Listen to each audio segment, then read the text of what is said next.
യേശുവിൻ്റെ പീഡാനുഭവ രംഗങ്ങൾ. An Catherine എമറിച്ചിൻ്റെ ദർശനങ്ങൾ. അധ്യായം 34.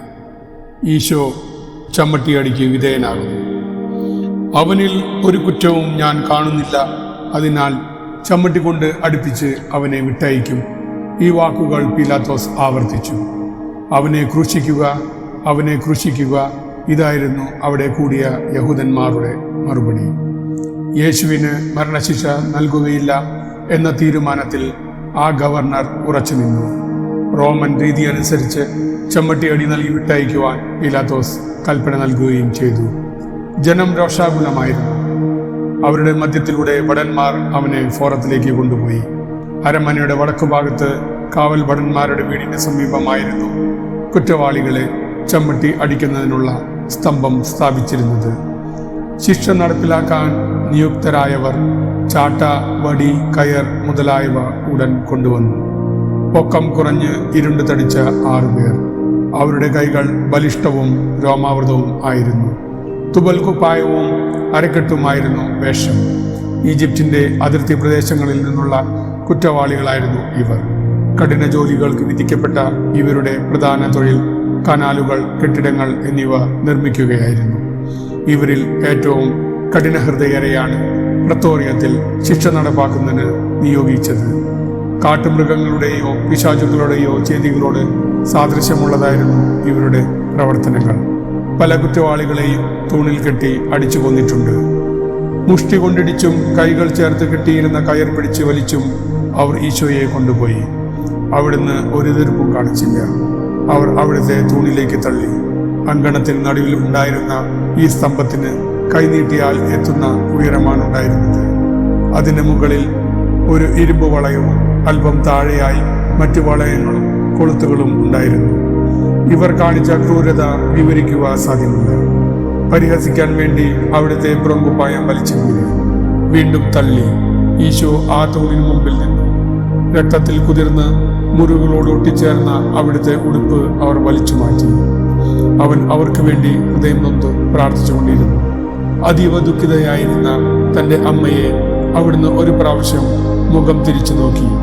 ആ നോട്ടം താങ്ങാനാവാതെ അവൾ ബോധരഹിതയായി. കൂടെ ഉണ്ടായിരുന്ന ഭക്തസ്ത്രീകൾ താങ്ങിയില്ലായിരുന്നുവെങ്കിൽ നിലത്ത് വീഴുമായിരുന്നു. വില്ലാളികൾ അവിടുത്തെ കൈകൾ തൂണിനു മുകളിലുള്ള വളയത്തിൽ ബന്ധിച്ചു. കൈകൾ ഉയർത്തിക്കെട്ടിയപ്പോൾ അവിടുത്തെ പാദങ്ങൾ നിലത്ത് തൊട്ടു എന്ന് പറയാം.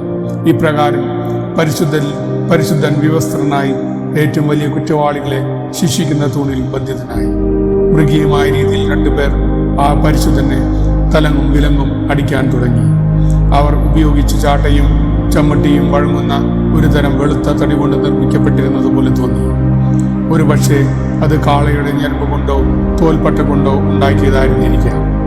സത്യദൈവവും സത്യമനുഷ്യനുമായ ദൈവപുത്രൻ യേശു മർദ്ദനമേറ്റു പുളഞ്ഞു. അവിടുന്ന് സഹിച്ച വേദന നിലവിളിയായി അന്തരീക്ഷത്തിൽ അലയടിച്ചു.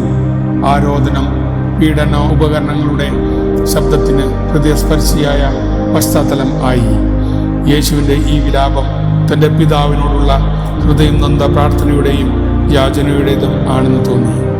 ഫരിസേയരുടെയും ആജ്ഞാനുവർത്തികളുടെയും ആർപ്പുവിളികളും അവനെ ക്രൂശിക്കുക, അവനെ ക്രൂശിക്കുക എന്നുള്ള അവരുടെ മുറവിളിയും കൊണ്ട് അവിടെ മുഖരിതമായി. ജനത്തെ അനുനയിപ്പിക്കാൻ പീലാത്തോസ് പരിശ്രമിച്ചു കൊണ്ടിരുന്നു. അവരോട് സംസാരിക്കുന്നതിനും കാര്യങ്ങൾ വിശദീകരിക്കുന്നതിനും വേണ്ടി ജനത്തെ നിശബ്ദരാക്കുന്നതിന് അയാൾക്ക് കാഹളം ഉപയോഗിക്കേണ്ടി വന്നു. നിമിഷം നേരം ജനം നിശബ്ദരായി. അപ്പോൾ ചമ്മട്ടിയാടിയുടെ ശബ്ദവും യേശുവിന് വിലാപസ്വരവും പടയാളികളുടെ ശാപവാക്കുകളും ഫോറത്തിനടുത്തുള്ള പ്രബോധിക കുളത്തിൽ കഴുകി ശുദ്ധി വരുത്തിക്കൊണ്ടിരുന്ന പെസഹ കുഞ്ഞാടുകളുടെ രോദനവും കൊണ്ട് അവിടെ ശബ്ദായമാനമായി. ഈശോയുടെ വിലാപത്തോട് ചേർന്ന് നിന്ന് പെസഹ കുഞ്ഞാടുകളുടെ ഈ കരച്ചിൽ മാത്രമായിരുന്നു. യേശുവിനെ ബന്ധിച്ച തൂണിൽ നിന്ന് അല്പം അകലെ പല സ്ഥലങ്ങളിലായി യഹൂദജനം സംഘം കൂടി നിന്നു. അവർക്ക് ചുറ്റും റോമൻ പടയാളികൾ അലക്ഷ്യരായി നടക്കുന്നുണ്ടായിരുന്നു. ചിലർ മൗനം ഭജിച്ചു. പലരും അധിക്ഷേപ വാക്കുകൾ ചൊരിഞ്ഞു. ചുരുക്കം ചിലർക്കും മാത്രം യേശുവിനോട് മനസ്സലിവ് തോന്നി. കുപ്രസിദ്ധരും തൻ്റെ അഴികളെന്ന് തോന്നിക്കുന്നവരുമായ കുറെ ചെറുപ്പക്കാർ പുതിയ ചാട്ടകൾ ഉണ്ടാക്കുന്നതിനും മറ്റു ചിലർ മുള്ളുകളുള്ള ശിഖരങ്ങൾ അന്വേഷിച്ചു പോകുന്നതും ഞാൻ കണ്ടു. പുരോഹിത പ്രമുഖരിൽ പലരുടെയും സേവകർ പീഡകരെ സമീപിച്ച് അവർക്ക് പണവും വീര്യമുള്ള ലഹരി പാനീയവും കൊടുത്ത് അവരുടെ ക്രൂരത 10 മടങ്ങ് വർദ്ധിപ്പിച്ചു. തണുത്തുറഞ്ഞ രാത്രിയും ഇരുണ്ട് മേഘാവൃതവുമായ പ്രഭാതവും അപ്പോഴുണ്ടായ ആലിപ്പഴ വർഷം എല്ലാവരിലും ആശ്ചര്യം ഉളവാക്കി. 2 പേർ വീതം മാറി മാറി യേശുവിനെ മൃഗീയമായി പ്രഹരിച്ചു കൊണ്ടിരുന്നു. മുറിവുകൾ നിറഞ്ഞ ഈശോയുടെ ശരീരം ചുവന്ന് കരിവാളിച്ചു. രക്തം ഇറ്റിറ്റ് നിലത്ത് വീണുകൊണ്ടിരുന്നു. രോഷാകുലരായ ജനം അപ്പോഴും ആക്രോശിച്ചു കൊണ്ടിരുന്നു. മാറി വന്ന 2 പീഡകർ ഉഗ്രകോപത്തോടെ ഈശോയെ പ്രഹരിച്ചു. മുള്ളുകൾ നിറഞ്ഞ കുടുക്കുകളും കീറലുകളുമുള്ള ഒരു തരം വടിയാണ് അവർ ഉപയോഗിച്ചത്. ആ പാവന ശരീരം അടിയേറ്റ് കീറിമുറിയുന്നത് ചെന്നിണത്താൽ അവരുടെ ശരീരം നനയുകയും ചെയ്തു.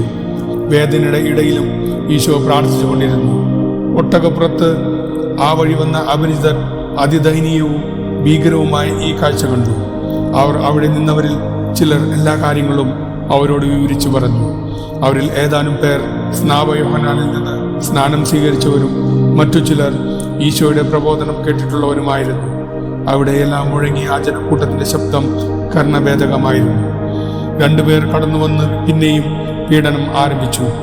ഇവരുടെ ചമ്മട്ടികൾ നേരിയ ഇരുമ്പ് ചങ്ങലകൾ കൊണ്ടുള്ളതും ആഴമായ മുറിവുകൾ ഉണ്ടാക്കുന്നതും ഓരോ അടിക്കും മാംസം ചീന്തിപ്പൊളിഞ്ഞ് പോരത്തക്ക വിധം ഇരുമ്പ് കൊളുത്തുകൾ പിടിപ്പിച്ചവയുമായിരുന്നു. ഓ, ഈ ദൃശ്യം എത്ര ഹൃദയഭേദകം!